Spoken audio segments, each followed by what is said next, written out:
Ladies and gentlemen, Jazz Roganzo here. What's next? Megan Rapinoe. Now, for those who don't know Megan Rapinoe is an American soccer player with the U.S. soccer team that has won multiple World Cups and not a bad player.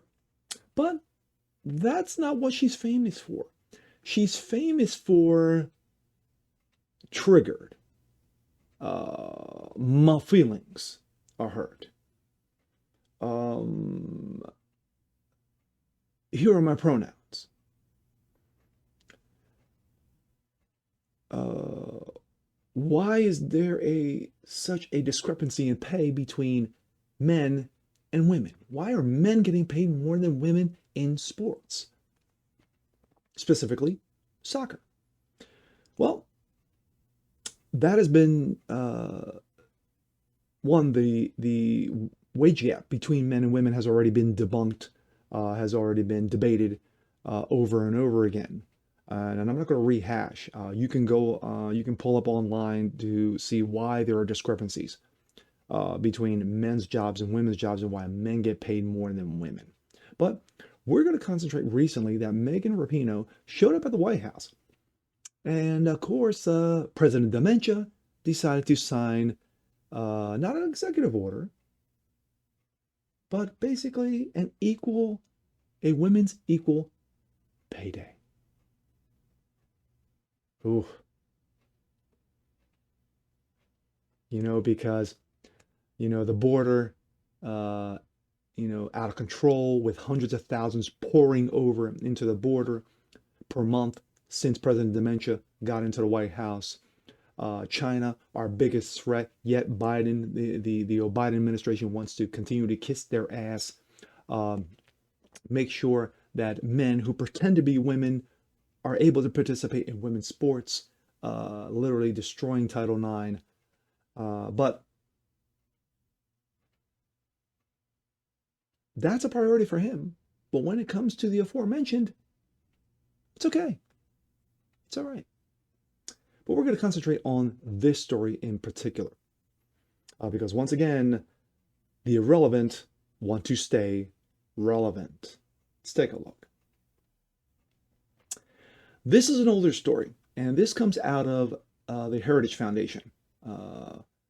This comes out of a story from 2019, but is still relevant today, right now. Why the pay gap between women's and men's soccer? Rachel Gressler, who wrote the story for the Heritage Foundation, and of course, as we all can see there, Megan Rapinoe. The U.S. women's national soccer team. Remember, this story is based on 2019, but is relevant right now in 2021 because of Megan Rapinoe once again shooting her mouth off.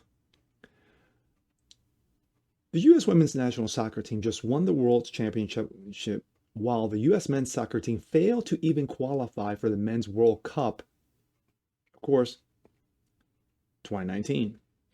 And yet the women's players make only 20% as much as the men's players. Seems unfair. So what gives? Certainly, when two people perform the exact same job, they should receive the same exact pay, regardless of gender, men, women, races, hair color, height, or any other irrelevant characteristic, gay, straight, doesn't matter. A deeper dive into what's really going on behind a so-called pay gap in both soccer and across the U.S. helps clarify some of the reasons behind these differences in pay. Now, as I said in the opening of this video, I didn't want to rehash, but this story is going to bring some relevance in regards to what's going on right now with Megan Rapinoe and her visit to the White House with President Dementia. The U.S. soccer pay difference is unique from the broader gender-based pay differences across the U.S. There are multiple factors at play in the U.S. soccer, including superstar phenomenon, performance-based pay, players' own compensation choices, government-imposed overseers, such as the U.S. Soccer Federation and FIFA, also significant impact pay. The superstar phenomenon, happens when a small group of people who are exceptionally good at something, think actors and athletes, receive enormous sums of money because customers want the highest quality good. And there's a technology that makes that good available to all customers at low cost, such as live broadcasts and movies. Supply versus demand.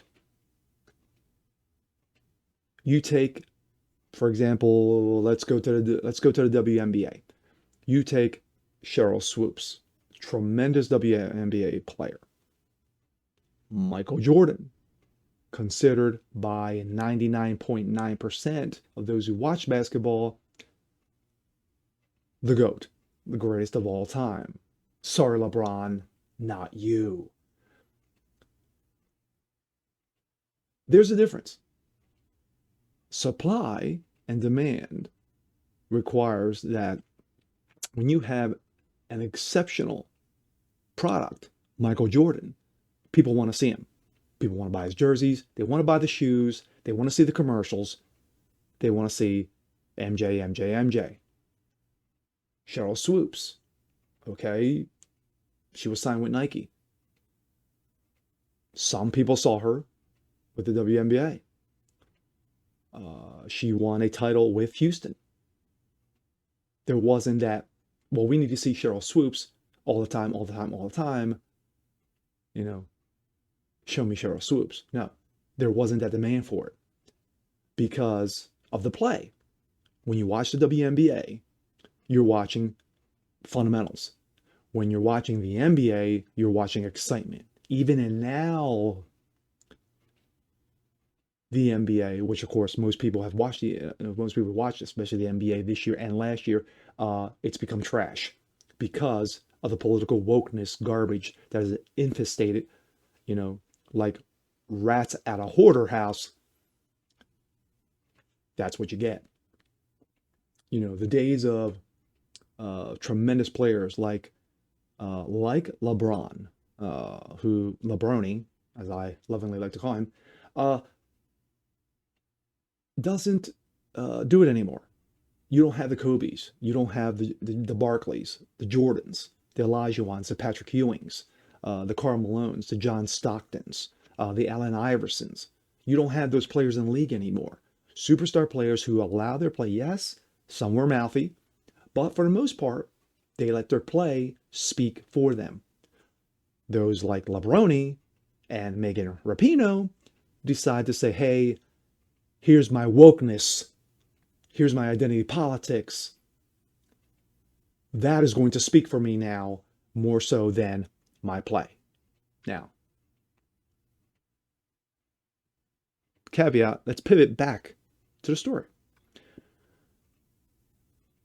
There's also the factor that soccer and across most sports, men's teams generate significantly more revenue than women. Again, supply and demand.